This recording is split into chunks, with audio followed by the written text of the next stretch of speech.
Family stores versus AI agents. Who will win this battle royale? My name is Jesse Corby here at Jewelers Advantage. I'm a consultant in the luxury and jewelry space, so you can consider this video and what we will go over today as your consultation for the day for how you can develop your jewelry business and prepare for the future, because a lot is changing. So it might sound counterintuitive to be talking about AI without using the technology, but we find that a whiteboard presentation like this makes it so that we can step back and start thinking strategically as the humans before we even put any technology in anybody's hands. So let's think about this for a second. We've got family stores. When you think of a jewelry store in the traditional sense, you probably think about the store that is in your community that maybe gets customers by doing a lot of jewelry repair, and when people in the community know that they need to buy an engagement ring or some type of gift, this person probably has some type of long-standing relationship in the community. This is what we know to be the traditional jewelry business. Now, there's been some major disruptions to this model over the past few years that were only further amplified by artificial intelligence coming on the scene. And that would be an e-commerce store.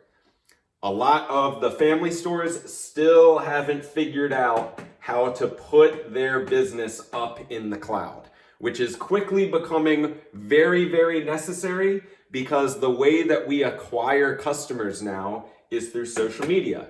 A lot of the traditional buyers of a traditional jewelry store are aging out of the market. They're focusing more on retirement or their grandchildren or something like that. And jewelry isn't a major priority for them anymore. They're certainly not going to buy an engagement ring. And we can even get into what it could mean later on with AI and e-commerce with what that is. But this is your millennial and Gen Z buyer now, discovering a jewelry business through social media. So the natural progression for this customer is going to be that they find out about a brand that they want to buy from. They're going to see a lot of really good quality production value on social media and then go to a beautiful e-com store, and that's where they're shopping.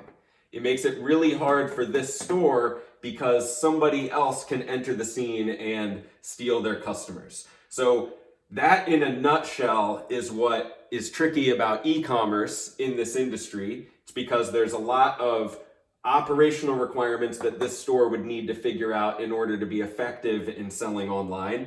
And then there's new people entering the market every day that could spin up a Shopify store. And it's almost like they're poaching your customer. It's like it's like this e-commerce store has a bow and arrow and they're hunting your customer. And where this person is limited to a particular geographical area, this store can be anywhere.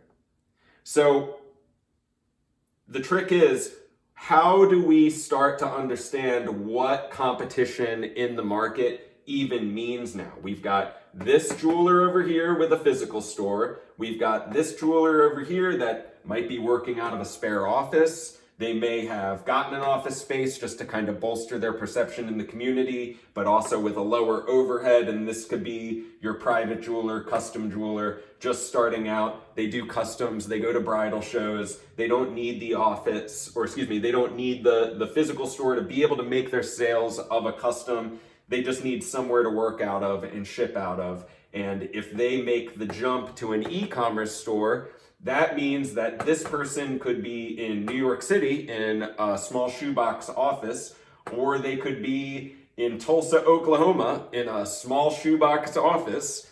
And as long as they know how to present their brand in an effective way, they can get this customer. So we need to be asking the question of who wins once this dynamic is further amplified by AI agents. Now, AI agents, you can think of as a digital employee living on the internet. And this is going to be a big, big buzzword for 2025. We've been trying to figure out how to explain this to the jewelry industry because most people in this industry are not super tech forward or forward thinking in terms of the technology that they want to use, being tech savvy and so on. So how do you begin to describe an invisible employee that works 24 hours a day on the internet and is the intelligence of a PhD scientist? You will never find that employee to work at that physical store. How many people are going to get a PhD candidate working at this store? So if the big problem in the traditional sense is we can't find good bench jewelers or we can't find good career salespeople to work here, what is going to be the answer to that question? Another question that we have to answer is, hey, if I can go on social media and find a 4.5 carat center stone in a lab diamond engagement ring for $3,000, what is actually the profitable business case in this industry?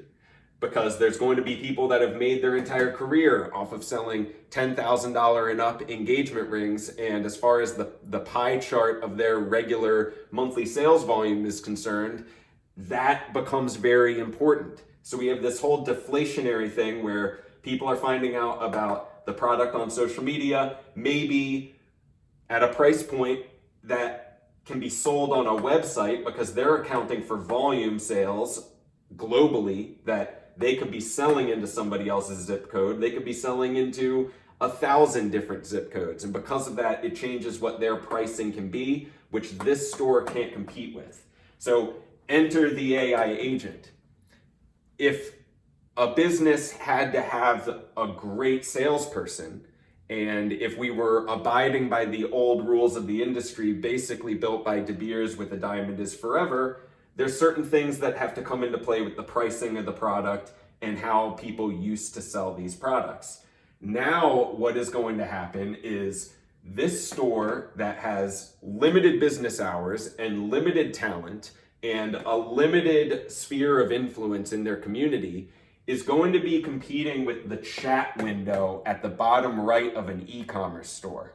And that chat window isn't going to need a human. This is going to be open 24 hours a day, and the AI, I've made it into a little robot in the chat bar if you see the antennas, AI agents could be manning this chat window, which means that you would have salespeople that can scale to any volume of inquiries needed from the customer side of things. If you got a ton of web traffic, this would be able to accommodate this.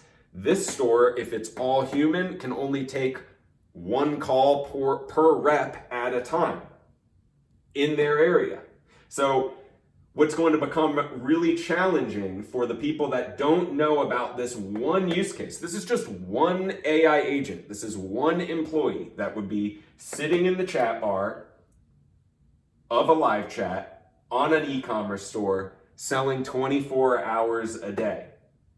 If we ask the question of who wins, if I'm just saying limited sphere of influence that can only sell into a community, human sales reps that work within a specific time window, that their talent isn't equal, that they aren't consistent day to day, somebody's coming in hungover, somebody broke up with their boyfriend or girlfriend, somebody's having some family drama within the time window, and they're competing with somebody that has no emotional baggage, that their only singular focus and goal in this world is to optimize for closing sales or elevating inquiries for bigger sales up to this person so that way they don't miss the sales opportunity.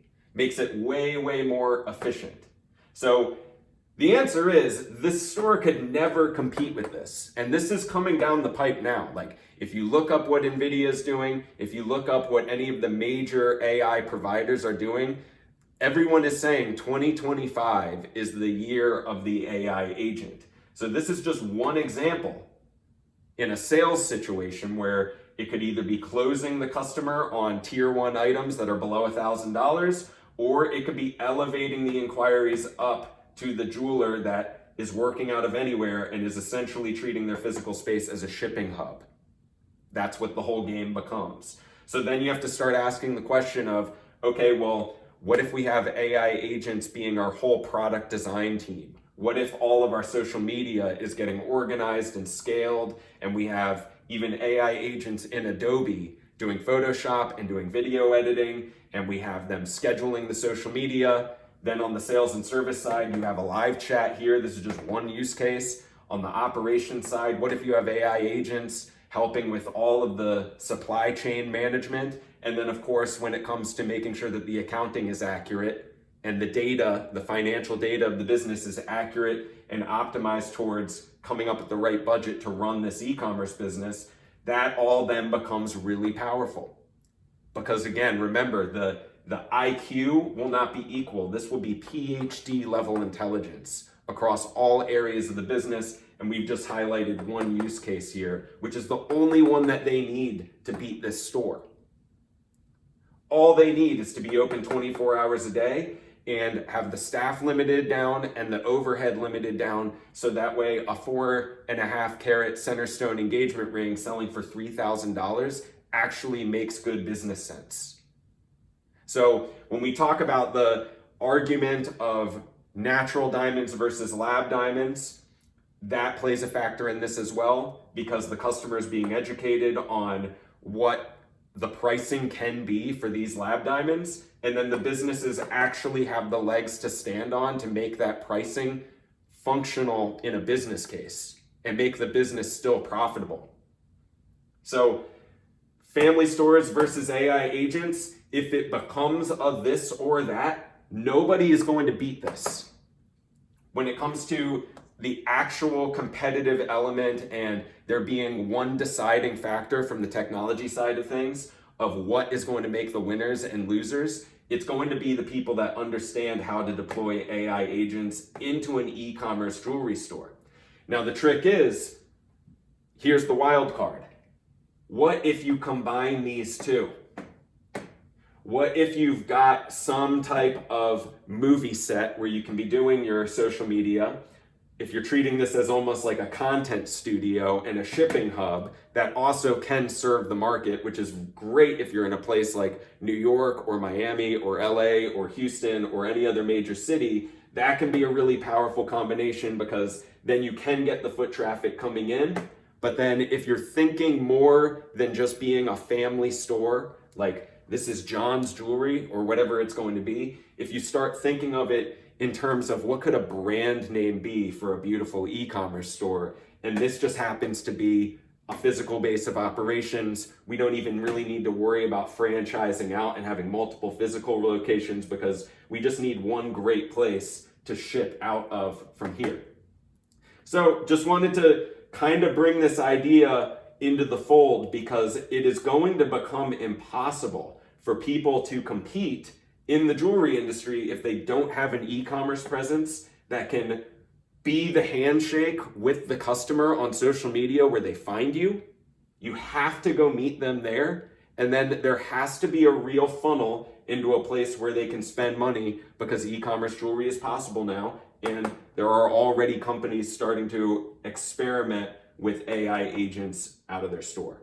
So the holy grail situation would be to have some type of physical retail that is also prioritizing the sales of the e-commerce store because one can scale more than the other can. But then if you're also starting out, know that the barrier to entry, if it's about staffing up a jewelry business and being able to actually service the orders and actually run the business with much more help, there's no better time to get into the jewelry industry than being a private jeweler, custom jeweler, personal jeweler, however you want to describe yourself. But then also know it's not so much about tying yourself to the business forever if you can build a brand. So the big takeaway here is that this little chat window powered by AI is going to be another deflationary type impact on the jewelry industry, similar to what lab diamonds are. And it's in terms of pricing, but it's also going to factor into how profitable businesses can sell that product for cheaper. So if you want to learn how to do this and you want to learn how to position yourself for the future and understanding that you need to have a relationship with AI and that you're going to need to build a real brand beyond just looking like a family store that has a social media account that doesn't lead to sales, I recommend that you head to jewelersadvantage.com. We do have some free AI tools there. What you're going to want to start with is something called the Brand Prism that's built into the tool. You'll see it. We have a ton of video on it, and it's a button in the tool called Brand that you won't miss. You're going to want to start thinking how you can present your business like a brand. There are plenty of really, really good looking businesses in the jewelry industry that are actually run by pretty small teams because they understand that perception is reality. And as long as they make a really great store and they can deliver the product through their shipping, it makes the customer happy and they can win in the industry. This is the future here. So if you are a physical store, you have to start thinking about e-com now, because that whole principle of people selling into your community and it just getting quieter and quieter and quieter, that's about to be on steroids with these. And then if you're new to the industry here, you can be thinking, I need to prioritize my e-commerce store and my social media. I do need to have real operations and understand that operations for an e-commerce jewelry store is more complex than selling t-shirts. And the AI will help you with that as well. Other than that, go to jewelersadvantage.com, check out some of our knowledge base and our educational resources in our blog. We have a ton of free video in there that's going to teach you. We have free AI tools that will help you start to develop a relationship. And then just understand that it's not going to be about simply plugging in AI agents into just whatever your store is now. It's going to be, how can I use AI to develop a real brand and business, understand what the operations are really supposed to be across product, marketing, sales and service, operations, and finance. And then how do I make sure that the AI agents can be built in underneath that with the right system? So my name is Jesse Corby here at Jewelers Advantage. Hope that you enjoyed this short talk, and we will see you in the next one.